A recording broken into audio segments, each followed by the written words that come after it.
காரைக்குடி அழகப்பா பல்கலைக்கழகம் வெளியிட்டுள்ள செய்திக்குறிப்பு. சிவகங்கை மாவட்ட ஆட்சியரின் வழிகாட்டுதலின்படி காரைக்குடி அழகப்பா பல்கலைக்கழகத்தில் 30/1/2023 இன்று காலை 11 மணியளவில் நிர்வாக கட்டட முகப்பு வாயிலில் தீண்டாமை ஒழிப்பு நாள் உறுதிமொழி எடுத்துக் கொள்ளப்பட்டது.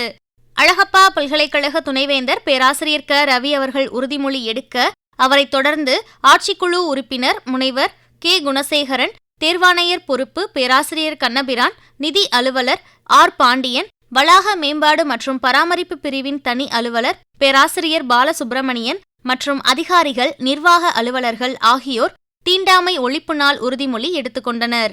மேலும் பல்கலைக்கழக பல்வேறு துறைகள், கல்லூரிகள், பிரிவுகள் ஆகியவற்றில் பேராசிரியர்களும் மாணவர்களும் தீண்டாமை ஒழிப்பு நாள் உறுதிமொழியினை எடுத்துக்கொண்டனர். இந்நிகழ்விற்கு முன் தேசிய தியாகிகள் தினத்தையொட்டி மகாத்மா காந்தியடிகளின் நினைவு நாள் மற்றும் மறைந்த சுதந்திர போராட்ட வீரர்களின் தியாகத்தினை நினைவு கூறும் வகையில் 2 நிமிடம் மௌன அஞ்சலி செலுத்தப்பட்டது.